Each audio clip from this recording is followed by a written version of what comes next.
দেশ পরিচালনায় মিতব্যয়িতা, স্বচ্ছতা এবং সাধারণ মানুষের ভোগান্তি কমাতে একাধিক যুগান্তকারী সিদ্ধান্ত নিয়েছেন প্রধানমন্ত্রী তারেক রহমান।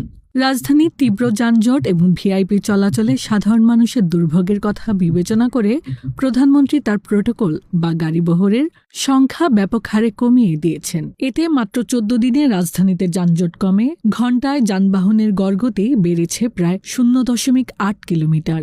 এক সমীক্ষায় দেখা গেছে প্রধানমন্ত্রী সহ ভিআইপিরা প্রোটোকল গ্রহণ না করায় দৃশ্যমান এই উন্নতি হয়েছে। ভিআইপি চলাচলের সময় সড়ক বন্ধ রেখে যানবাহন আটকে রাখার পুরনো সেই প্রবণতা না থাকায় এমনকি পবিত্র রমজান মাসেও রাজধানীতে নেই চিরচেনা সেই যানজট। এতে খুশি সাধারণ মানুষ।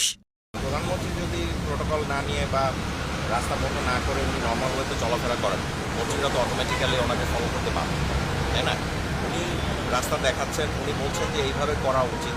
উনি একটা আসলে পরিবর্তন করছেন, আমি যেটা বলবো আর কি, ওভারঅল উনি একটা পরিবর্তন করছেন। যানজট আগের চেয়ে কমেছে, আর আমাদের কোনো সিগন্যালে বেশ ইয়ে করতে হচ্ছে না। দিকে তো ফার্ম গেটে আসলে প্রায় সিগন্যাল থাকে, কিন্তু এখন সিগন্যালটা কমেছে। এক গবেষণার তথ্য অনুযায়ী আগে রাজধানীতে যানবাহনের স্বাভাবিক গড়গতি ছিল ঘণ্টায় ৪.৫ কিলোমিটার, যা অনেক ক্ষেত্রে পায়ে হাঁটার গতির কাছাকাছি।